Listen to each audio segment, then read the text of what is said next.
చాలా రోజులు వెయిట్ చేసిన తర్వాత నా జీవితం సరైన ట్రాక్లో పడింది. ఈ రోజు నుండి నా జీవితం కొత్తగా మొదలవబోతోంది.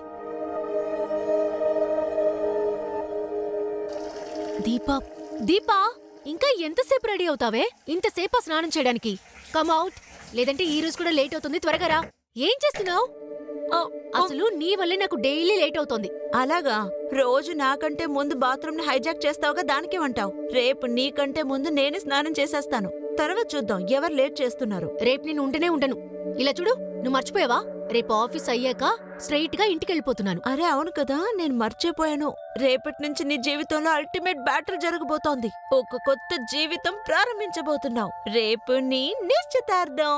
My God, congratulations. థాంక్యూ. ముందు తిను. కానీ నిన్ను చూస్తుంటే రేపు ఎంగేజ్మెంట్ లాగా అనిపించట్లేదు. రేపైనా పార్లర్ కి వెళ్ళు ప్లీజ్. ఇలా చూడు, నీ అడ్వైస్ ని నీ దగ్గర పెట్టుకో. Okay? Ramanuj likes the way I am.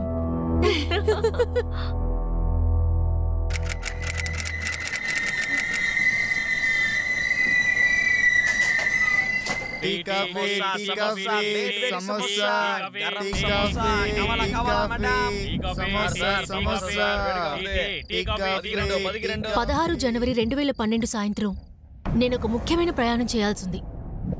ఆ ప్రయాణం ఒక్కొక్క నిమిషంలోనూ మా అమ్మ నా మీద పెట్టుకున్న నమ్మకం నిండి ఉంది.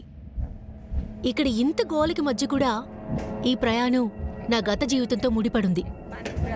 అందులో నా బాల్యం కూడా దాగి ఉంది. ఇప్పుడంతా 360 degrees రివర్స్ టర్న్ తీయబోతోంది. పెళ్ళైన తర్వాత నువ్వు ఎలాగైనా ఉద్యోగం మానేయాలి రమ్య. కానీ ఇది నా ఫస్ట్ జాబ్ కదా. It's really special to me. I mean, దీన్ని సడన్ గా క్విట్ చేయడం అంత బాగోదు కదా రామానుజ్. పెళ్ళైన తర్వాత నువ్వు ఎర్నాకులంలోనే నేను షోనూరులో ఉంటే బాగుంటుందా? అరే, భార్యాభర్తలు ఇద్దరి మధ్య దూరం 300 కిలోమీటర్లు ఉంటే ఖచ్చితంగా వాళ్ళిద్దరి మధ్య సమస్యలు తలెత్తుతాయి. కరెక్టే రామానుజ్, కానీ నేను చెప్పేదేంటంటే పెళ్ళయ్యాక నేను నా కలీగ్స్ ని, నా ఫ్రెండ్ దీపాని, పైగా ఎర్నాకులం సిటీని నేను చాలా మిస్ అవుతాను. రమ్య, నువ్వు ఏమీ మిస్ అవ్వవు. Believe me, I'll give you heaven. Ramanuj, మా అమ్మ కాల్ చేస్తుంది. తనకి నేను బయలుదేరిన సంగతి చెప్పనే లేదు. So I'll call you back soon. Okay? Okay. అమ్మా, లేడీస్ కంపార్ట్మెంట్ లోనే కదా కూర్చున్నావు రమ్య? అవునమ్మా, లేడీస్ కంపార్ట్మెంట్ లోనే కూర్చున్నాను. నువ్వేం టెన్షన్ పడకు. సరే, జాగ్రత్తగా రా. తర్వాత సెంధిల్ నిన్ను తీసుకురావడానికి స్టేషన్కి వస్తాడు. తనతో పాటే రా, సరేనా? ఓకే అమ్మా. ఇదిగో అమ్మా, తీసుకో సేమియా. No thanks. కాస్త తీసుకోమ్మా, సిగ్గుపడద్దు. తీసుకో. Thank you. ఇంకాస్త తీసుకో. లేదండి, చాలు, థ్యాంక్ యూ.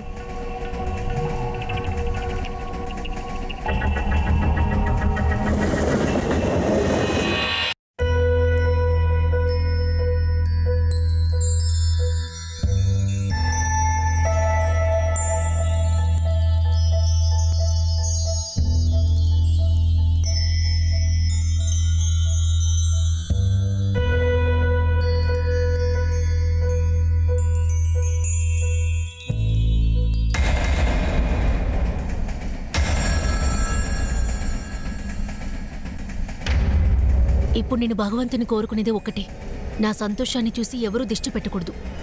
ఈ ప్రయాణం త్వరగా ముగిసిపోవాలి.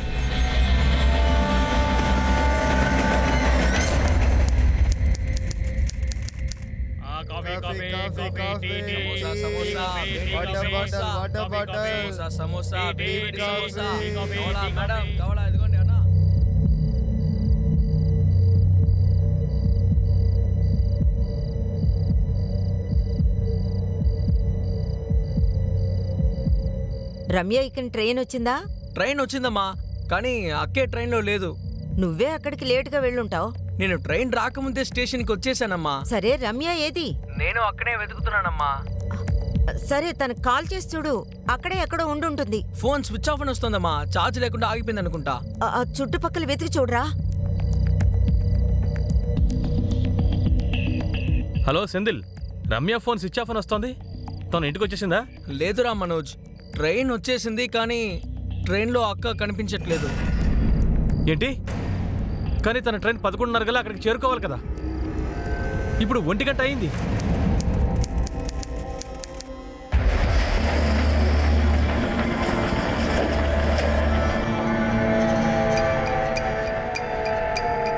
సార్ నా సిస్టర్ రమ్య సోనూరు నుంచి ఎర్నాకుళంకి వచ్చే ట్రైన్లో వచ్చింది. ట్రైన్ 11:30 కల్లా స్టేషన్కి వచ్చేసింది సార్. కానీ మా అక్క కనిపించట్లేదు. ఇది రైల్వే పోలీస్ కేసు. ఇది మేము చూసే కేసు కాదు సార్. పోలీసులు అంటే అందరూ ఒకటే కదా సార్. ఆల్రెడీ మా అక్క కనిపించట్లేదని. సార్ మాకు ఈ ప్రొసీజర్లు ఏమీ తెలియవు సార్. Please help us. ఏమైంది సార్ నా ఫియన్సీ రమ్య ఎర్నాకుళం నుంచి షోర్నూర్ వరకు ప్యాసింజర్లో బయలుదేరింది సార్. ట్రైన్ 11:30 కల్లా రీచ్ అయిపోయింది, కానీ తను రాలేదు సార్. ఎర్నాకుళంలో తను ట్రైన్లో ఎక్కిందా? అవును సార్. సుమారుగా 9 గంటల ప్రాంతంలో మూరూరు కరే క్రాస్ చేస్తున్నప్పుడు నాకు ఫోన్ చేసి మాట్లాడింది సార్. కానీ సార్ అక్క ఫోన్ స్విచ్ ఆఫ్ అని వస్తోంది. తను ఇంకా ఎందుకు రాలేదో తెలియడం లేదు. సరే, మేము రైల్వే పోలీసుతో కోఆర్డినేట్ చేస్తాం.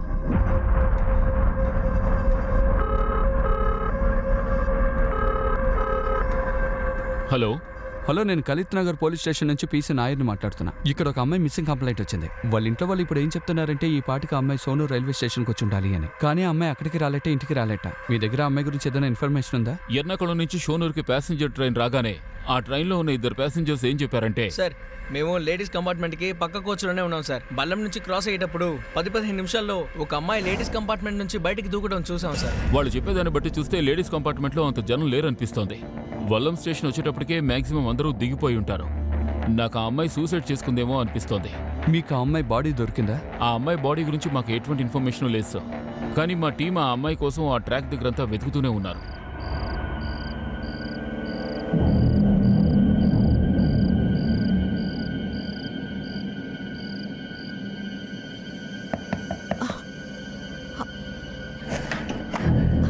రమ్య,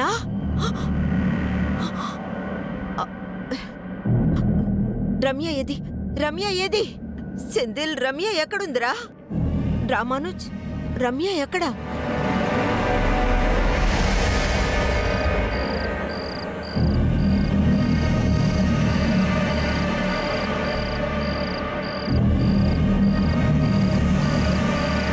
మీరంతా ఇటు వెళ్ళండి, ఇటువైపు. Okay sir. అదిగో అటు కూడా చూడండి. లేదు సార్, ఇటువైపు ఏం కనిపించట్లేదు. అటువైపు వెళ్ళి చూడండి. అయితే ఒక్క నిమిషం అరవకండి.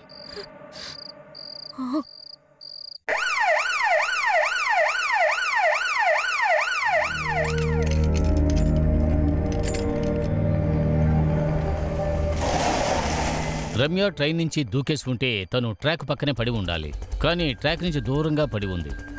ఎలా? రమ్య ట్రైన్లోంచి కింద పడిపోగానే తనని ఎవరో ఆ ట్రాక్ మీద నుంచి బలవంతంగా లాక్కు వెళ్లారని అనిపిస్తోంది. రమ్య మాకు దొరికినప్పుడు తన శరీరం మీద నూలుపోకు కూడా లేదు సార్. ఎవరో తన్ని రేప్ చేసి ఉంటారు. అంటే రమ్య ట్రైన్ నుంచి కిందకు దూకేసి చావు బతుకుల స్థితిలో ఉన్నప్పుడు ఎవరో ఒక అతను ఆమెను దారుణంగా రేప్ చేశాడు అని చెబుతున్నారు. అది మాత్రమే కాదు సార్, ఇది గ్యాంగ్ రేప్ కూడా కావచ్చు. ఎందుకంటే 2-3 తనని ట్రాక్ మీద లాక్కుంటూ వెళ్ళుండొచ్చు. అక్కడ గ్యాంగ్ రేప్ జరుగుండొచ్చు సార్. ఏమైంది సార్? సార్, నా కూతురు ఎక్కడుంది? తనకేమైంది? తనని ఎందుకు ఇక్కడికి తీసుకొచ్చారు? రమ్య ట్రైన్ నుంచి కిందకు దూకడం వల్ల ఆమెకు దారుణంగా దెబ్బలు తగిలాయి. అదే కాకుండా ఆమెను చాలా దారుణంగా గ్యాంగ్ రేప్ చేశారు. సార్ మీరేమంటున్నారు సార్? ముందేమో మీరు సూసైడ్ అని చెప్పారు, కానీ ఇప్పుడేమో మీరు రేప్ అంటున్నారు. రమ్య సూసైడ్కి అటెంప్ట్ చేసినట్టుగా మాకు ఒక డౌట్ ఉంది. లేదు, నా కూతురు అలాంటి పని చేయదు. వేరెవరో అమ్మాయిని చూసి మా అమ్మాయి రమ్య అనుకుంటున్నారు. మనుషులు ఎందుకని ఇంత నీచంగా ప్రవర్తిస్తున్నారా అని మేము చాలా బాధపడుతున్నాం. ఒక అమ్మాయి చావు బతుకుల మధ్య కొట్టుమిట్టాడుతూ ఉన్నప్పుడు చాలా దారుణంగా ఇంత ఘోరానికి తెగించారు.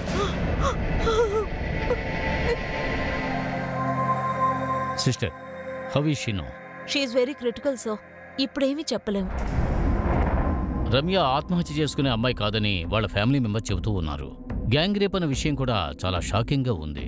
మీరు వెంటనే ఆర్పీఎఫ్ టీంతో స్పాట్కి వెళ్ళండి. అంతేకాదు, రమ్య ఏ బోగిలో ప్రయాణం చేసిందో దాన్ని చెక్ చేయండి. సో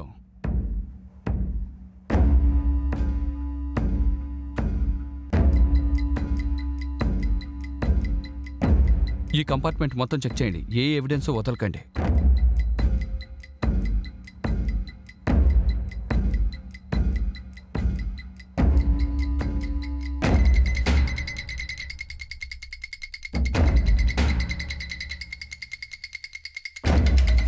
సార్,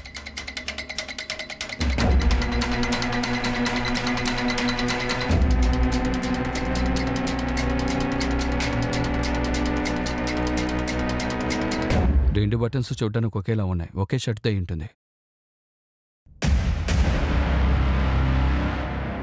రక్తపు మరకలు. సంజీవ్ ఫోరెన్సిక్ టీంను పిలవండి. ఈ బ్లడ్ రమ్య బ్లడ్తో మ్యాచ్ చేసి చూడమని చెప్పండి. సార్.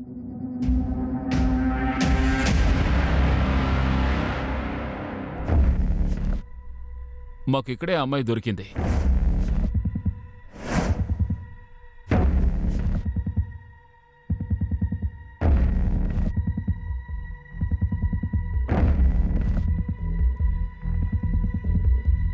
ఇది ట్రయల్.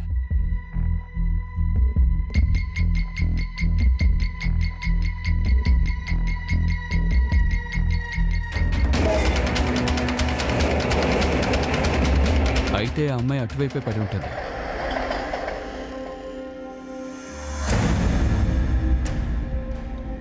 నాకు తెలిసి ఆ అమ్మాయి ఇక్కడే పడిపోయి ఉంటుంది అనుకుంటున్నా.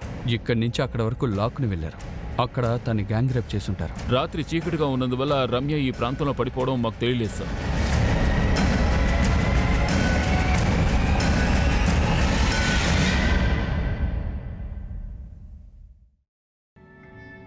మనకి క్రైమ్ స్పాట్లో దొరికిన ఆధారాలను చూసినప్పుడు రమ్య ట్రైన్లోంచి కింద పడిన తర్వాతే ఆమెను రేప్ చేశారు. కంపార్ట్మెంట్లో రమ్య స్ట్రగుల్ మార్క్స్ ఉన్నాయి. దీన్ని బట్టి ఏం తెలుస్తోందంటే ఇది సూసైడ్ అటెంప్ట్ కాదు, ఖచ్చితంగా మర్డరే. ఈ బటన్ ఇది రమ్య డ్రెస్లోది కాదు. ఈ హెయిర్ క్లిప్ రమ్య ట్రైన్లో ట్రావెల్ చేసింది, అంటే లగేజ్ ఉండాలి కదా. అది మనం ట్రైన్లోనూ చూడలేదు, క్రైమ్ సీన్లోనూ చూడలేదు. అయితే రమ్యని రేప్ మాత్రం చేయలేదు, తన దగ్గర దోచుకున్నారు కూడా. Correct. Ramya purse, bag, wallet ఏది దొరకలేదు సార్. రమ్య లేడీస్ కంపార్ట్మెంట్లో ట్రావెల్ చేసింది. అదే కంపార్ట్మెంట్లో మనకి బ్లడ్ స్ట్రెయిన్స్ కూడా కనిపించాయి. ఎవరో ఒక లేడీ రమ్య దగ్గర దొంగతనం చేయడానికి కూడా అవకాశం ఉంది. ఆ లేడీ అన్ని దొంగిలించి రమ్యని బయటికి తోసేసి ఉండొచ్చు. కానీ వాళ్ళిద్దరూ ఆర్పీఎఫ్ దగ్గర ఎందుకు ఈ మాట చెప్పారు? రమ్య ట్రైన్ నుంచి దూకడం మాత్రమే చూసినట్టు. రమ్య స్టేట్మెంట్ ఇచ్చే పరిస్థితిలో లేదు సరవణ. కానీ క్రైమ్ సీన్ నుంచి మనకు దొరికిన ఎవిడెన్స్ బట్టి చూస్తే మనకు ఒక థియరీ దొరుకుతుంది. ఆమెను ట్రైన్ నుంచి కిందకు తోసేశారు, దొంగతనం చేశారు, ప్రాణాలతో పోరాడుతున్నప్పుడు రేప్ చేశారు. దీనంతటికీ కారణంగా ఉన్న వాళ్ళందరినీ మనం పట్టుకోవాలి. ఏ చోట్లో అయితే రమ్య దొరికిందో ఆ చోట్లోనే విచారించండి. ఎందుకంటే నేరస్తులు ఆ ఏరియాకి చెందిన వాళ్లే ఉండొచ్చు. ఇకపోతే ఆ ఇద్దరు కుర్రాళ్ళు రైల్వే పోలీసులకి కంప్లైంట్లు రాసిచ్చారు కదా, వాళ్ళని వచ్చి నన్ను కలవమని చెప్పు. అలాగే సార్. Excuse me sir.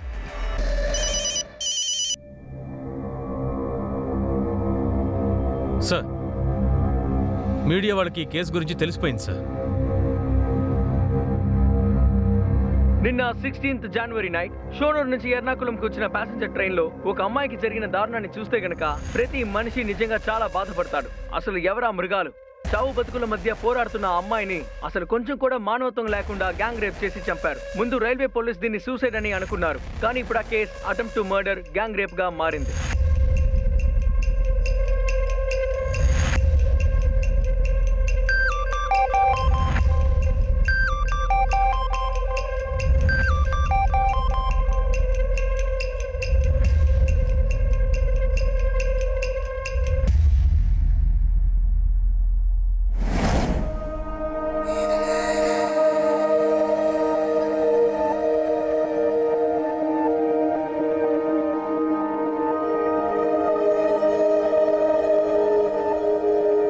అమ్మా, నీ అకౌంట్కి నేను డబ్బు ట్రాన్స్ఫర్ చేశాను. రెంట్ పే చేయాలి కదా. రమ్య అద్దె డబ్బు సెంధిల్ అరేంజ్ చేశాడు. నీ నిశ్చితార్థానికి కావలసిన బట్టలన్నీ ఈ డబ్బుతో కొనేద్దాం. అమ్మా, నువ్వు కాఫీ తాగుతున్నావా? ఎలా తెలిసిందే నీకు? ఓ అదా, నీ కాఫీ స్మెల్ నాకిక్కడ తెలుస్తుందంటే నువ్వు నమ్ముతావా? నీ కాఫీని బాగా మిస్ అవుతున్నాను. నీకంటే బాగా ఎవ్వరు కాఫీ ప్రిపేర్ చేయలేరు. చాలు చాలు, ఎక్కువగా పొగిడేయకు. సరే, షోనూరుకి ఎప్పుడొస్తావు? నెక్స్ట్ వీక్ నిశ్చితార్థం పెట్టుకుని ఇంకా అక్కడ ఏం చేస్తున్నావు? నిశ్చితార్థానికి ముందు నాతో కొన్ని రోజులు ఉండొచ్చు కదా. నిశ్చితార్థం అయ్యాక నేను 1 వీక్ నీతో పాటే ఉంటాను. నీ కాఫీ ఎంజాయ్ చేస్తాను, మనం బోల్డ్ని కబుర్లు చెప్పుకోవచ్చు.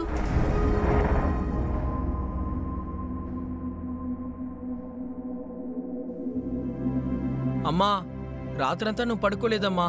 నువ్వు ఇంటికి వెళ్ళి కాసేపు రెస్ట్ తీసుకోమ్మా. నా రమ్య ఇంకా ఏమీ తినుండదు. నువ్వు వెళ్ళి త్వరగా తను తినడానికి తీసుకురా. అక్కకి గ్లూకోజ్ ఎక్కుతోందమ్మా. నువ్వు ఇంటికి వెళ్ళి రెస్ట్ తీసుకోమ్మా. నీతో చెప్పాను కదా, ఎర్నాకుళం వెళ్ళి రమ్యని తీసుకురమ్మన్నాను. నువ్వు అసలు దాని తమ్ముడువేనా? నువ్వు వెళ్ళి తను తీసుకుని వచ్చుంటే ఈ పాటికి రమ్య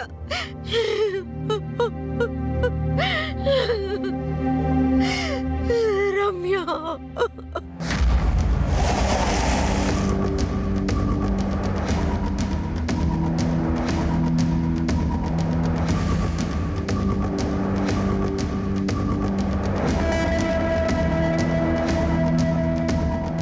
రైల్వే పోలీసులకి రమ్య ట్రైన్లోంచి దూకేసిందని ఇద్దరు కంప్లైంట్ ఇచ్చారు కదా.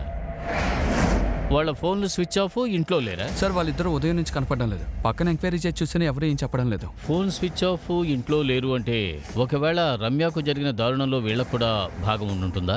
వెంటనే వాళ్ళ ఫోన్ని ట్రాక్ చేయండి, ఎక్కడున్నారో వెతికి కనిపెట్టండి. Yes sir. రైల్వే పోలీసులు కంప్లైంట్ ఇచ్చిన రంజిత్ ఇంకా స్వామినాథన్ కనిపించకుండా పోయారు.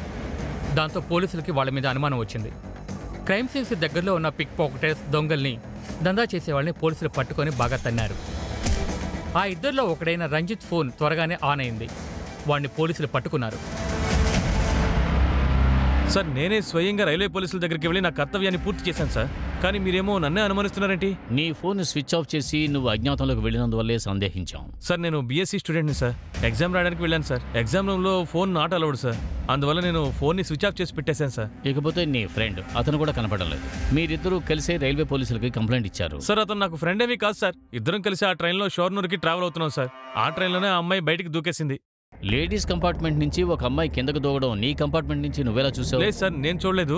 వేరే కుర్రాడు తను చూశాడు సార్. ఇలా కూడా కావచ్చు కదా, నీ ఫ్రెండ్ ఆ అమ్మాయిని కిందకు తోసేయడం నువ్వు కళ్ళారా చూసి ఉండొచ్చు కదా. లేదు సార్, నేను చెప్పాను కదా సార్, నేను వేరే కంపార్ట్మెంట్లో ఉన్నాను సార్. సార్ నేను ఆ అమ్మాయిని కూడా చూడలేదు సార్. కానీ ఒక్క విషయం సార్, లేడీస్ కంపార్ట్మెంట్లోంచి ఒక అమ్మాయి అరుస్తున్న అరుపులు వినిపించాయి.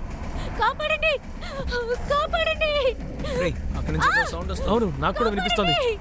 ఏమై ఉంటుంది? బహుశా లేడీస్ కంపార్ట్మెంట్ లోంచి ఆ అరుపులు వస్తున్నట్టున్నాయి. అక్కడ ఏదో ప్రాబ్లం అనుకుంటాను. అవును, నాకు అలాగే అనిపించింది. శబ్దం అక్కడి నుంచే వినిపించింది. ఏమైంది? అంకుల్, లేడీస్ కంపార్ట్మెంట్ లోంచి అరుపులు వినిపిస్తున్నాయి. అక్కడ ఏదో ప్రాబ్లం అనుకుంటాను. సరే, నేను పని చేస్తాను, వెళ్ళి చైన్ లాగుతాను. ఏ వద్దు, ఆ అమ్మాయి ట్రైన్లో నుంచి కిందకి దూకేసింది. నేను ఇప్పుడే చూశాను సార్. నేనే చైన్ లాగి ట్రైన్ ఆపేద్దాం అనుకున్నాను సార్. కానీ వాడే నన్ను ఆపాడు. ఆ అమ్మాయి ట్రైన్ నుంచి దూకేసింది అన్నాడు. తర్వాత మేము షోర్నూరు పోలీస్ స్టేషన్కి వెళ్ళి కంప్లైంట్ ఇచ్చాను సార్. మీరు ఆ అమ్మాయి అరుపులు విన్నారు, దూకేటప్పుడు కూడా చూశారు. అటువంటప్పుడు రైల్వే పోలీసులతో ఎందుకని అన్ని విషయాలు చెప్పలేదు? మర్యాదగా నిజం చెప్పండి, మీరిద్దరూ కలిసి ఆ అమ్మాయిని ఏం చేశారు? సార్, మేము ఆ అమ్మాయిని ఏమీ చేయలేదు సార్. ఆ అమ్మాయి గురించి మేము దిగులు పడ్డాం. అందువల్ల రైల్వే పోలీసులకి విషయం అంతా చెప్పాం. సార్ నాకెందుకో ఇది ప్లాన్ అనిపిస్తోంది. ఎందుకంటే రంజిత్ ఫ్రెండ్ కనపడడం లేదు. రంజిత్ స్వామి తన ఫ్రెండ్ కాడు అని చెబుతున్నాడు. ఎందుకైనా మంచిది మీరు రంజిత్ స్వామి ఇద్దరి కాల్ రికార్డ్స్ చెక్ చేయండి. వాళ్ళిద్దరూ ఫ్రెండ్స్ అవునా కాదా అనే విషయం మనకు తెలిసిపోతుంది. స్వామి ఎక్కడున్నాడో చూడండి. తర్వాత హాస్పిటల్కి వెళ్ళి రమ్య కండిషన్ ఎలా ఉందో చూడండి. ఈ కేసులో రమ్య స్టేట్మెంట్ చాలా ముఖ్యం.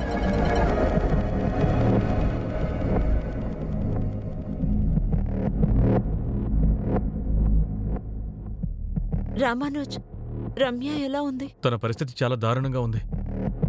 చాలా ఇంజరీస్ అయ్యాయి. ఏమవుతుందో అర్థం కావడం లేదు. సెంధిల్ ఎక్కడా?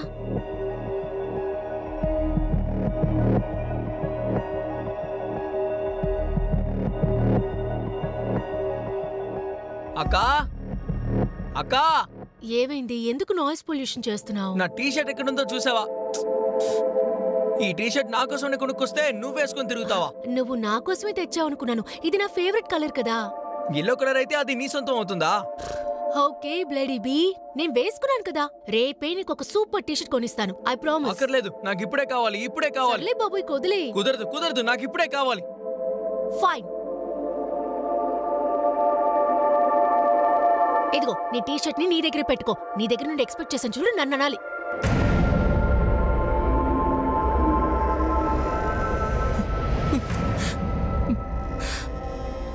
Hello sir.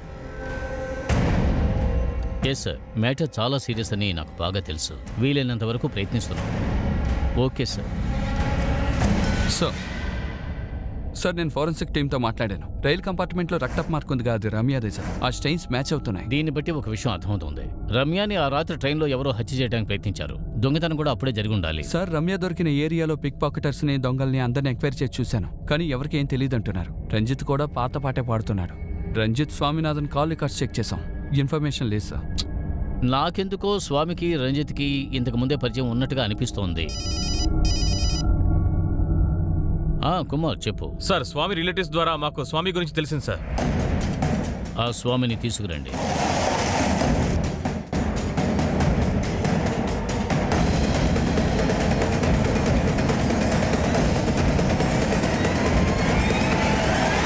Sir, gang rape అని చెప్పగానే నన్ను అనుమానిస్తారేమో అని చాలా భయం వేసింది. అందుకే నేనే వెంటనే అజ్ఞాతంలోకి వెళ్ళిపోయావు. అదే వచ్చావుగా, ఇప్పుడు నిజం చెప్పు, త్వరగా చెప్పు.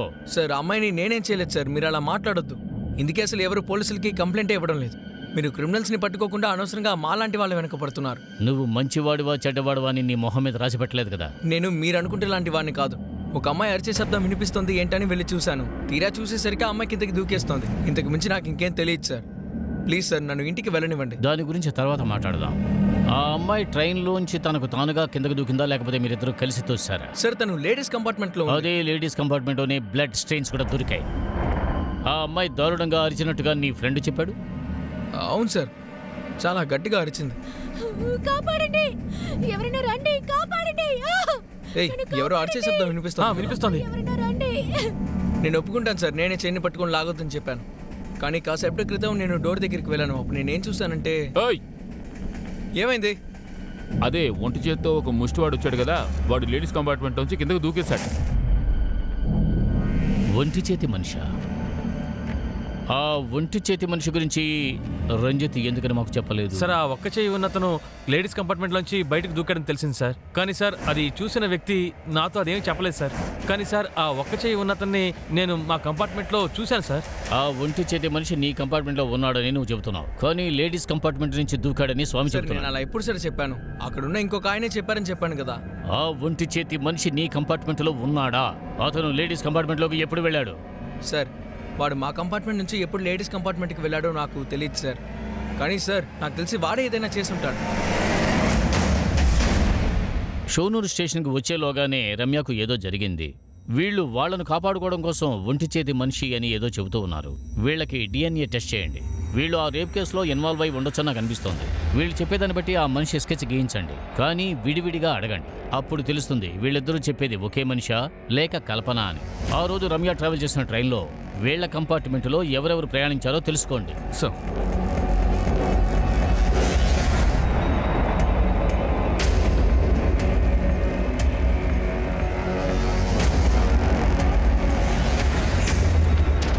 ఈ రెండు స్కెచ్లు చూసినప్పుడు ఒకేలా అనిపిస్తుంది. అంటే వీళ్ళు చెప్పినట్టుగా ఒక మనిషి ఉన్నాడన్నమాట. Sir Shoranur police station CCTV footage దొరికింది సార్. సార్ ఈ కుర్రాల కంపార్ట్మెంట్ లేడీస్ కంపార్ట్మెంట్ వెనుకుంది సార్. ఇదిగో ఇక్కడ రంజిత్ స్వామితో పాటు మరో ఇద్దరు దిగుతున్నారు. కొంచెం జూమ్ చేయి. సార్ ఇదిగోండి సార్, ఇతనే అతను. ఆ అమ్మాయి ట్రైన్లో నుంచి కిందకి దూకగానే ఆ ఒంటి చేత అతను కూడా దూకేశాడని ఆయనే చెప్పారు. రా వెళ్దాం. ఈ కేసులో ఒకరిపైన అనుమానం బలపడింది. అసలు అతను ఉన్నాడా లేడా అని పోలీసులకు అనుమానం వచ్చింది. కానీ ఆ రోజు రాత్రి సోనర్ స్టేషన్లో దిగిన వాళ్ళకి రమ్య గ్యాంగ్ రేప్కి సంబంధం ఉందా లేదా అని వాళ్ళు అయోమయంలో పడ్డారు. కానీ స్వామి ఇచ్చిన స్టేట్మెంట్ వాళ్ళకి ఆశ్చర్యాన్ని కలిగించింది. ఎందుకంటే రమ్య ట్రైన్లోంచి దూకిన తర్వాత లేడీస్ కంపార్ట్మెంట్లోంచి ఒక్క చెయ్యే ఉన్న ఒకతను దూకాడు. అలా దూకడం చూసిన అతన్ని పోలీసులు కనిపెట్టారు. అతన్ని సాక్ష్యం కోసం పోలీసులు స్టేషన్కి తీసుకువెళ్లారు. అవును సార్, వీడే సార్ ఆ ఒంటి చేతి ముష్టివాడు. ఆ రోజు లేడీస్ కంపార్ట్మెంట్ నుంచి కిందకు దూకేశాడు. ఈ ఒంటి చేతి బిచ్చగాడు రన్నింగ్ ట్రైన్ నుంచి దూకాడా? అవును సార్, వాడు కిందకు దూకడం నేను కళ్ళారా చూశాను, కానీ ఆ అమ్మాయి దూకడం మాత్రం చూడలేదు సార్. కానీ రంజిత్ స్వామి ఆ ఒంటి చేతి బిచ్చగాడు మీ కంపార్ట్మెంట్లో ఉన్నాడు అని చెప్పారు, కానీ లేడీస్ కంపార్ట్మెంట్ నుంచి దూకాడని మీరు చెప్తున్నారు. అవును సార్, వాడు ముందు మా కంపార్ట్మెంట్లోనే ఉన్నాడు.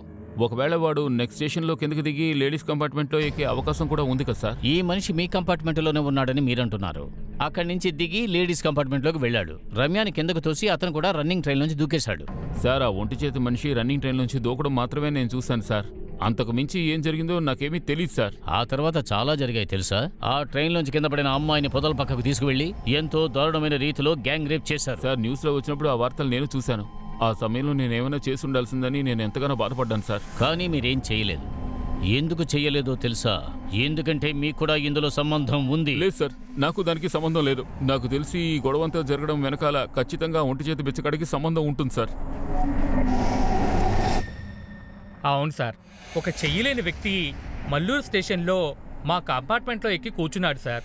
కానీ సార్ ట్రైన్ నుంచి దూకేటప్పుడు నేను ఆ వ్యక్తిని కానీ ఆ అమ్మాయిని కానీ చూడలేదు సార్. మీరు ఆ అమ్మాయి అరుపులు విన్నారా? విన్నాను సార్. కంపార్ట్మెంట్లో ఉన్న వ్యక్తులందరూ ఆ అరుపులు విన్నారు సార్. ఆ అమ్మాయి అరిచేటప్పుడు ఆ ఒంటి చేతివాడు ఎక్కడ ఉన్నాడు? సార్ నాకు ఆ విషయం తెలియదు సార్. కానీ ఒక విషయం సార్, ఆ అమ్మాయి అరుపులు విన్నప్పుడు ఆ ఒంటి చెయ్యి అతను ఆ కంపార్ట్మెంట్లో లేడు సార్. మీ పక్క కంపార్ట్మెంట్లో ఒక అమ్మాయికి సమస్య వచ్చిందని మీకు తెలుసు కదా, అప్పుడు ఆ అమ్మాయికి సహాయం చేయాలని మీకు అనిపించలేదా? అదేమిటంటే సార్, ఒక అబ్బాయి చెప్పాడు ఆ అమ్మాయి వెళ్ళే ట్రైన్ నుంచి దూకేసింది అని. కానీ అక్కడ ఏం జరిగిందని నాకు అర్థం కాలేదు సార్. అర్థం కాలేదా? నాకెందుకో మీకు అన్నీ అర్థమయ్యాయి అని అనిపిస్తుంది. ఒకవేళ ఆ కుర్రాళ్ళని చూసి భయపడి వాళ్ళు చెప్పిందే మీరు చెప్తున్నారా ఏంటి? అబ్బాయి అదేం లేదు సార్, అలాంటిదేం లేదు. అవును సార్, వాడు వీడే సార్, ఒక్క చేయి ఉన్న వ్యక్తి వీడే సార్. సార్ వీళ్ళు నలుగురు చెప్పేది ఏంటంటే ట్రైన్లో ఒక ఒంటి చేతి వాడిని చూసాము అని. ఇండైరెక్ట్గా అందరూ వాడిని చూపిస్తున్నారు. వీళ్ళు నలుగురు అబద్ధం చెప్తున్నట్టు అనిపించడం లేదు. వాళ్ళ రికార్డ్స్ నేను చెక్ చేసి చూశాను. ఈ నలుగురికి ఒకరికొకరు పరిచయం లేదు. శరవణన్, రమ్యని గ్యాంగ్ రేప్ చేశారు. ఈ నలుగురిని కూడా నమ్మలేం. వీళ్ళకు కూడా DNA టెస్ట్ చేయించండి. సో ఎర్నాకుళం నుంచి షోరనూరు వెళ్లే ప్యాసింజర్ ట్రైన్లో రమ్య అరిచిన అరుపులు విన్న వ్యక్తులు, ఆమె ట్రైన్లోంచి దూకేటప్పుడు చూసిన వ్యక్తులు, ఒక్క చెయ్యి ఉన్న వ్యక్తే దీనికి ప్రధాన ముద్దాయని చెప్తున్నారు. సాక్షులుగా ఉన్న నలుగురి మీద పోలీసులకు అనుమానం వచ్చింది. రమ్యని గ్యాంగ్ రేప్ చేస్తుంటారని పోలీసులు నమ్ముతున్నారు. ఆ నమ్మకానికి ఇప్పుడు పెద్ద హై వోల్టేజ్ షాక్ కొట్టబోతోంది. దాన్నెవరూ ఊహించి ఉండరు. సార్, రమ్య మెడికల్ రిపోర్ట్ని బట్టి ఒక విషయం స్పష్టంగా తెలుస్తోంది. తన్ని గ్యాంగ్ రేప్ చేయలేదు సార్. కేవలం ఒక్కరు మాత్రమే తన రేప్లో ఇన్వాల్వ్ అయి ఉన్నాడు. కానీ డాక్టర్, ఇప్పుడు రమ్య ఉన్న కండిషన్ బట్టి చూస్తూ ఉంటే అది ఒక్కరు చేసిన పనిలాగా అనిపించట్లేదు. సార్, రమ్య బాడీలో మాకు దొరికిన DNA శాంపిల్స్ని బట్టి అది ఒకే వ్యక్తిదని తెలిసింది. అతనే ఆమెను రేప్ చేశాడు. సార్, ఆమె కండిషన్లో ఎటువంటి ఇంప్రూవ్మెంట్ లేదు సార్. అయినా సరే మేము ఆ ప్రయత్నం చేస్తున్నాం sir. Please doctor, do something. తనకు ఏమైంది, ఎవరిలా చేశారు అనేది రమ్య చెబితే మాత్రమే మనకు తెలుస్తుంది.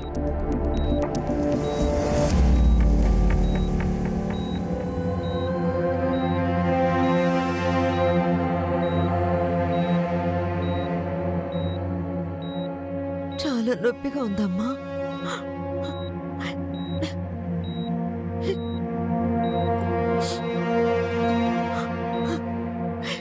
చెప్పు రమ్య, నాతో చెప్పు తల్లి. నాతో మాట్లాడు. ఈ అమ్మతో మాట్లాడు.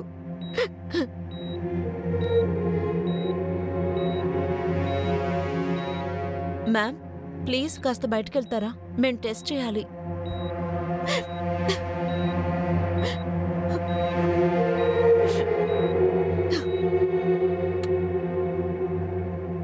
నలుగురు స్టేట్మెంట్ ఇచ్చారు.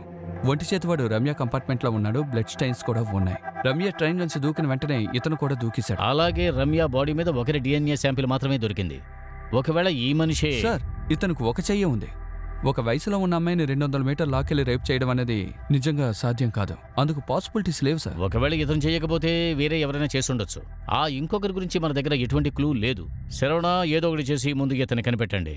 ఆ రోజు రాత్రి కంపార్ట్మెంట్లో ఏం జరిగింది అని ఒకటి రమ్య చెప్పాలి, లేదంటే ఇతను చెప్పాలి. సార్,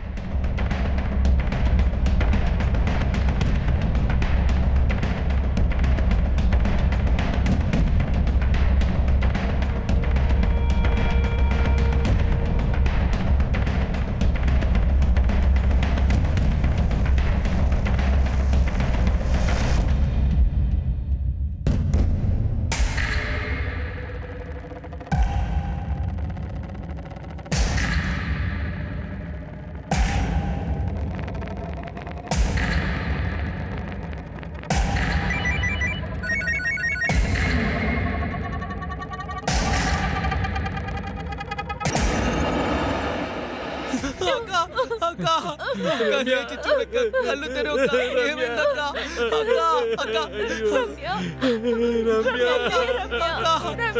లేచి చూడక్క, కళ్ళు తెరవక, అమ్మాయి ఎలా ఉందో చూడక్క, చూడక్క.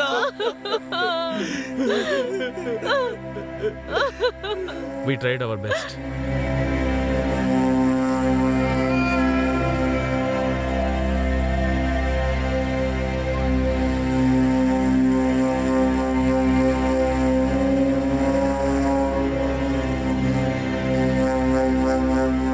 కూతురికి ఆ నొప్పుల బాధ నుంచి విడుదల దొరికింది కదా. కానీ ముక్తి, నేరస్తులకి శిక్ష పడిన తర్వాతే నా కూతురు రమ్యకి దొరుకుతుంది.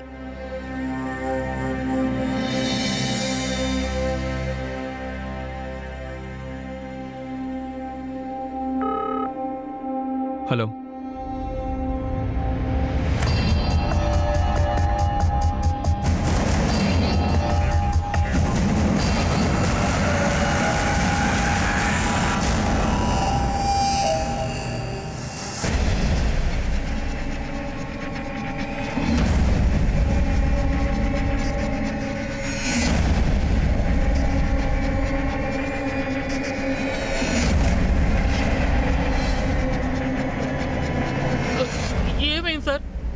నన్ను ఎందుకు పట్టుకొచ్చారు? నీకంటే మంచి నటుడు నేను. ఒక అమ్మాయిని నువ్వు ట్రైన్లో కొట్టావు, ఆ అమ్మాయిని ట్రైన్ నుంచి కిందకు తోసేసి దారుణంగా రేప్ చేశావు. లేదు సార్, నేనెలా సార్? నన్ను చూస్తున్నారు కదా సార్, నేనెలా తను రేప్ చేశాను సార్? నాకు తెలుసు సార్, మీరందరూ పోలీసు వాళ్ళు, పెద్దవాళ్ళని కాపాడటం కోసం నాలాంటి చిన్నవాళ్ళ మీద కేసులు పెడతారు సార్. కానీ ఇలా చూడండి సార్, నేను వీటన్నిటికీ ఒప్పుకోను సార్. ఇతన్ని ఎలా అడిగితే ఒప్పుకోడు, మన రూట్లో అడగండి చెబుతాడు. అయ్యో సార్, ఏంటి సార్ ఏం చేస్తున్నారు sir? Sir sir sir sir వదిలేండి సార్, సార్ నాకేం తెలియదు సార్, వదిలేండి సార్ అయ్యో చూడండి సార్, మీరు నన్ను ఎన్ని కొట్టా సరే నేను భయపడి అబద్ధం చెప్పను. Sir, Ramya postmortem report. దీన్ని బట్టి చూస్తే తలకి దెబ్బ తగలడం వల్లే తను చనిపోయింది. రమ్యని హాస్పిటల్కి తీసుకువెళ్లేటప్పుడు తను గ్లాస్కో కోమా స్కేల్ అంటే G-4. మామూలుగా చనిపోయే వరకు G-3 ఉంటుంది, ప్రాణంతో ఉన్నవారికి 15. సో రమ్యని హాస్పిటల్కి తీసుకువెళ్లేటప్పుడు తను ఆల్రెడీ వెజిటేటివ్ స్టేటే. ఆమె న్యూరోలాజికల్ ఎగ్జామినేషన్ ప్రకారం దీంట్లో రాసి ఉన్నది ఆమెను హాస్పిటల్లో అడ్మిట్ చేసినప్పుడే she was almost dead. Sir, కానీ నాకు ఇందులో అర్థం కాని విషయం ఏంటంటే ఆ ఒంటి చేతివాడు సింగిల్ ప్యాసింజర్, ఆ ఒక్కడు రమ్యాని ఇంత దారుణమైన పరిస్థితిలోకి ఎలా తీసుకురాగలడు? అది చెప్పడం కష్టమే. మిగతా 4 ప్యాసింజర్స్ చెప్పడం చూస్తే ఇతనే అప్పుడు ఆ ట్రైన్లో ఉన్నాడు. అర్జున్ స్టేట్మెంట్ ప్రకారం ఇతను లేడీస్ కంపార్ట్మెంట్లో ఉన్నాడు. అక్కడే రమ్య మీద అటాక్ చేసి కిందకు తోసేశారు. ఆ అర్జున్ ఎందుకు సార్ అబద్ధం చెప్తాడు? ఇంతవరకు ట్రాక్ రికార్డ్ లేదు. అరవింద్ ఇంట్లోంచి పెద్దగా ఏ ఎవిడెన్స్ దొరకలేదు. ఒకవేళ ఈ అరవిందే ప్రైమ్ సస్పెక్ట్ కావచ్చు. మీరు అతనికి DNA టెస్ట్ చేయించండి. రమ్య బాడీ మీద దొరికిన శాంపిల్తో ఇది మ్యాచ్ అయిందంటే రేప్ అరవిందే చేసుంటాడని కన్ఫర్మ్ అయిపోతుంది. సో ఒకవైపు అరవిందే నేరస్తుడని నిరూపించడానికి పోలీసులు ప్రయత్నిస్తున్నారు, కానీ ఇంకోవైపు చూస్తే అరవింద్ని కాపాడటానికి ఇంకెవరో ప్రయత్నిస్తున్నారు. నేను ఏ కేసులో ఇన్వాల్వ్ అయినా సరే అందులో నాకు ఓటమి ఉండదు. కానీ నా ఫీజు ఏంటో మీకు తెలుసుగా. మీరు అఫోర్డ్ చేయగలరా? సరే, ముందు నేను అరవింద్కి బెయిల్ ఇప్పిస్తాను, మిగతా ప్రాసెస్ తర్వాత చూసుకుందాం.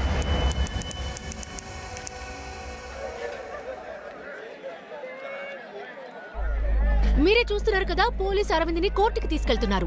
ఈ రోజు రమ్య రేప్ కేస్ హియరింగ్ ఉంది. పైగా అరవింద్కి ఉరిశిక్ష కోరబోతున్నట్టుగా తెలుస్తోంది. స్టేట్ యొక్క famous criminal lawyer VP Kukunoor Aravind కోసం ఆయనే వాదించబోతున్నారు. ఎందుకంటే అరవింద్ ఇన్నోసెంట్ అని ఆయన నమ్ముతున్నారు. మ్యామ్, అరవింద్ని చూసిన తర్వాత నాకేమనిపిస్తోందంటే మీరు గాని ఈ కోర్టులో ఉన్న ఎవరైనా గాని ఒప్పుకోగలరా? అంటే 52 కిలోల బరువున్న ఒక అమ్మాయిని 40 కిలోల బరువున్న ఇతను అసాల్ట్ చేయగలడా ఏంటి? అంటే బలవంతంగా ట్రైన్లోంచి కిందకు తోసేయడం, ఆమెతో పాటు తను దూకేయడం, ప్రాణాల కోసం పోరాడుతున్న సమయంలో ఆ అమ్మాయిని 200 మీటర్లు లాక్కెళ్లడం అన్నది, ఇంకా రేప్ చేయడం అన్నది సాధ్యమా చెప్పండి? అది ఈ ఒంటి చేత్తో. How is it possible ma'am? This is nothing but incompetence. పోలీసులకి నేరస్తుడు దొరక్కపోవడం వల్ల వాళ్ళు పరువు నిలబెట్టుకోవడం కోసం వాళ్ళు ర్యాండంగా వీక్ అయిన ఒక మనిషిని ఇక్కడికి తీసుకొచ్చి ఈ బోనులో నిలబెట్టారు. మేడం, అరవింద్ లేడీస్ కంపార్ట్మెంట్లోకి వెళ్లిన తర్వాత ట్రైన్లో ఉన్న ఆ 4 రమ్య అరవడం విన్నారు. లేడీస్ కంపార్ట్మెంట్లోనూ అలాగే ట్రాక్ పక్కన బ్లడ్ స్టెయిన్స్ కనిపించాయి. అవి రమ్య బ్లడ్ శాంపుల్తో కరెక్ట్గా మ్యాచ్ అవుతున్నాయి మేడం. రమ్య ట్రైన్లోంచి దూకిన తర్వాత అరవింద్ కూడా ట్రైన్లోంచి దూకాడు. అరవిందే రమ్యని అసాల్ట్ చేశాడన్న విషయం దీన్ని బట్టి రుజువు అవుతోంది మేడం. అంతేకాకుండా ఆ సమయంలో లేడీస్ కంపార్ట్మెంట్లో అరవింద్, రమ్య తప్ప ఇంకెవరూ లేరు. ఇదంతా సర్కమ్స్టాన్షియల్ ఎవిడెన్స్ మాత్రమే. Actually nobody saw nothing. ఇక్కడేం జరగలేదు. No assault, no rape, just Archana శబ్దమే వినిపించింది. మేడం, ఇవి లేడీస్ కంపార్ట్మెంట్లో దొరికిన ఎవిడెన్సెస్. లేడీస్ కంపార్ట్మెంట్లో దొరికిన షర్ట్ బటన్స్ కూడా అందులో ఉన్నాయి. అరవింద్ని ఆ రోజు ట్రైన్లో 4 చూశారు. So they can testify.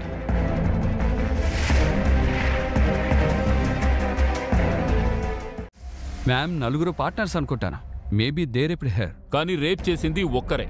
అది అరవిందా కాదా అన్న విషయం DNA టెస్ట్లో ప్రూవ్ అవుతుంది. మేడం, మా దగ్గర ఇంకొక విట్నెస్ కూడా ఉన్నారు. ఆవిడ అరవింద్ రమ్యని వంకర దృష్టితో చూడ్డాన్ని గమనించారు. సమీరా, ప్లీజ్ రండి. సార్, నేను ఇతను చూశాను సార్. నా మనవరాలకి బిస్కెట్ కొనడానికి ప్లాట్ఫామ్లో దిగాను సార్.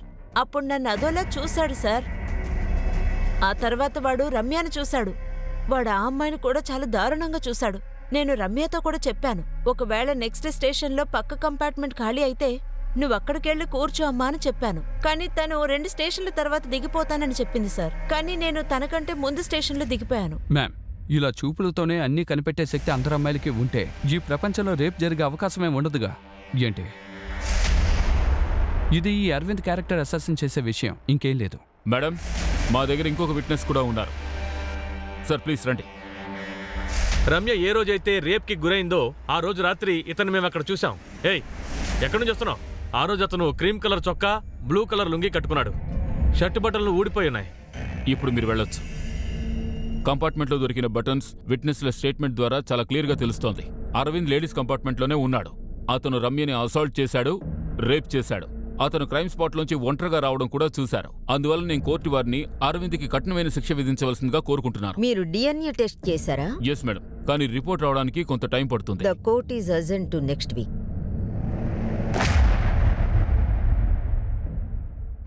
ఈ కేసులో అరవింద్ నేరస్తుడా కాదా అనేది డిఎన్ఏ టెస్ట్ని బట్టే నిరూపణ అవుతుంది. ఊహించినట్టుగానే డిఎన్ఏ రిపోర్టు కూడా త్వరగానే వచ్చేసింది.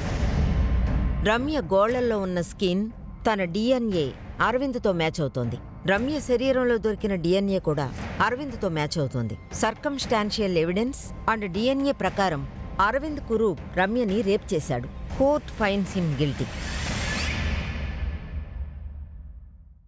మేడం, వీడి క్రైమ్స్ ఇంతటితో అయిపోలేదు. Aravind repeated offender. Train theft, robbery, molestation, indecent behaviour అంటూ ఇతనికి వ్యతిరేకంగా ఎన్నో కేసులున్నాయి. And he has no guilt. దారుణమైన మనిషి అనడానికి అరవిందే ఒక ఉదాహరణ. ప్రాసిక్యూషన్ రిక్వెస్ట్ ఏమిటంటే ఇతనికి రేరెస్ట్ ఆఫ్ రేర్ కేసు అని నిర్ణయించి క్యాపిటల్ పనిష్మెంట్ ఇచ్చి తీరాలి మేడం. క్యాపిటల్ పనిష్మెంటా? రేప్ కోసమా? Rape and murder. కానీ ఇక్కడ మర్డర్ ప్రూవ్ అవ్వలేదు కదా. ఏ ఎవిడెన్స్ దీన్ని స్టేట్ చేయడం లేదు కదా. ఖచ్చితంగా చేస్తుంది. పోస్ట్మార్టం రిపోర్ట్ని బట్టి చూస్తే రమ్య అయ్యర్ డెత్ తలకి దెబ్బ తగలడం వల్లే జరిగినట్టుగా ఉంది. డాక్టర్స్ ఇచ్చిన రిపోర్ట్ ప్రకారం చూస్తే రమ్యని హాస్పిటల్కి తీసుకొచ్చేటప్పటికే తన గ్లాస్కో కోమా స్కేల్ అంటే జీసీఎస్ 4 ఉంది. చనిపోయిన వారి జీసీఎస్ 3 ఉంటుంది. బ్రతికున్న వారికి 15. రమ్య అయ్యర్ ట్రైన్లోంచి కింద పడగానే పూర్తిగా స్పృహ కోల్పోయారు. న్యూరాలజికల్ ఎగ్జామినేషన్ అలాగే ఇవాల్యుయేషన్ ని చూస్తున్నప్పుడు హాస్పిటల్కి తీసుకొచ్చేటప్పటికే Ramya Iyer was almost a dead body. ఆమెకు ఆ పరిస్థితి ఏర్పడడానికి కారణం కింద పడుతున్నప్పుడు ఆమెకు తగిలిన రాయే. Ma'am, court is a place of reason. Ramya చనిపోవడానికి కారణం రాయి మీద పడడమే.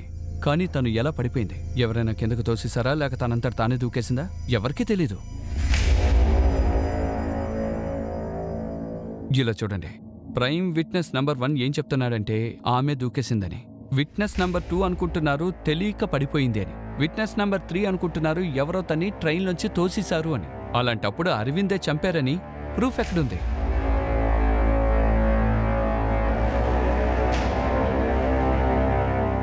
మేడం, డిఫెన్స్కి ఈ విషయం గురించి తెలియపరచడానికి కొంచెం టైం కావాలి. అంతవరకు అరవింద్ని పోలీస్ రిమాండ్లో ఉంచవలసిందిగా నేను కోరుకుంటున్నాను. I object your honour. పోలీసుల డిమాండ్లో ఈ పేదవాడిని చంపినా చంపేయచ్చు. కుక్కునూర్ సార్, మిమ్మల్ని అఫోర్డ్ చేసేవాళ్ళు ఎలా పేదవాళ్ళు అవుతారు? Remand granted. Court will meet in 15 days. Thank you ma'am.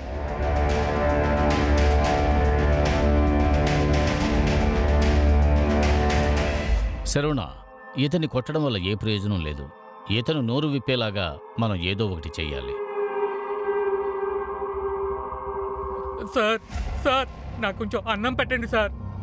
Sir sir మిమ్మల్ని సార్. సార్ కొంచెం సార్. సార్ మంచినీళ్ళైనా ఇవ్వండి సార్. సార్ సార్ మంచినీళ్ళు ఇవ్వండి సార్. గొంతు ఎండిపోతుంది సార్. సార్ మంచినీళ్ళు సార్. సార్ మంచినీళ్ళు ఇవ్వండి sir. Sir sir sir sir sir మంచినీళ్ళు సార్. మంచినీళ్ళు సార్. సార్ సార్ కొంచెం సార్ మంచినీళ్ళు సార్. గుక్కుడైనా మంచినీళ్ళు ఇవ్వండి. ఓకే మా ఆవిడకి అయిపోయి. సార్ మంచినీళ్ళు సార్. మంచినీళ్ళు సార్. సార్ కొంచెం మంచినీళ్ళు ఇవ్వండి సార్. సార్ మంచినీళ్ళు సార్. మంచినీళ్ళు కొంచెం పోయింది సార్. సార్ నిజం చెప్పేస్తాను సార్. మంచినీళ్ళు సార్. నిజం చెప్తాను సార్. జరిగినంత చెప్పేస్తాను. కొంచెం మంచినీళ్ళు ఇవ్వండి.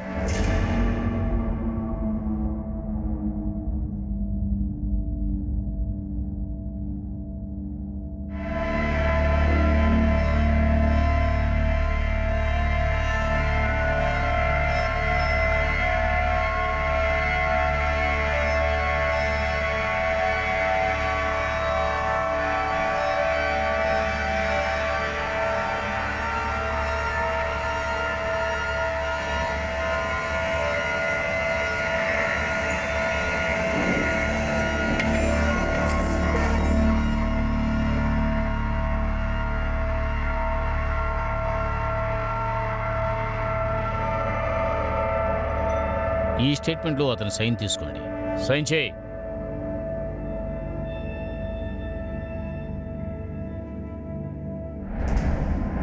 ఎవిడెన్స్ అండ్ విట్నెస్ వాంగ్మూలం ప్రకారం చూస్తే అరవిందే రమ్యని ట్రైన్లోంచి తోసేశాడు. అందువల్లే తను చనిపోయింది. Ma'am, confession was first. Police రిమాండ్లో ఏమేమి జరుగుతాయో మనందరికీ తెలుసు. మేడం, నన్ను చావు కొట్టేశారు మేడం. సైన్ చేసి తీరాలన్నారు. లేటే నేను లాకప్లో చచ్చిపోయేవాడిని. ఎవరికీ తెలియకుండా ఉండాలని నాకు ట్రీట్మెంట్ ఇచ్చి తీసుకొచ్చారు. మేడం, పోలీస్ కస్టడీలో వీడిని టచ్ చేయలేదు. మీరిచ్చిన డాక్యుమెంట్స్ని నేను చదివి చూస్తాను. ఇవన్నీ ఎక్స్ట్రా జ్యుడిషియల్ స్టేట్మెంట్స్. సో ఈ స్టేట్మెంట్ని ఏ జడ్జి ముందు మీరు చెప్పకూడదు. ఓకే? Okay madam. సో ప్రాసిక్యూషన్కి బాగా తెలిసి ఉండాలి. ఎక్స్ట్రా జ్యుడిషియల్ స్టేట్మెంట్స్ని కోర్టులో యాక్సెప్ట్ చెయ్యం.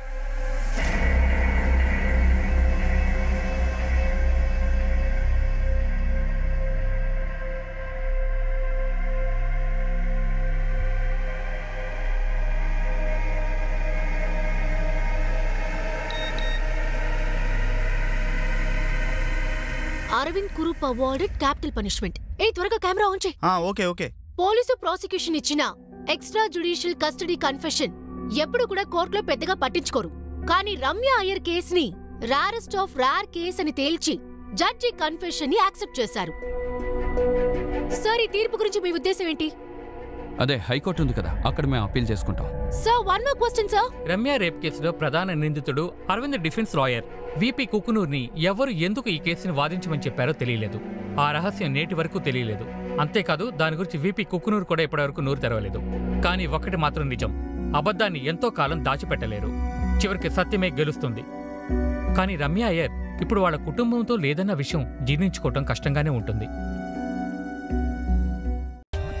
For more updates, subscribe to our channel, click the show links and enjoy watching the videos.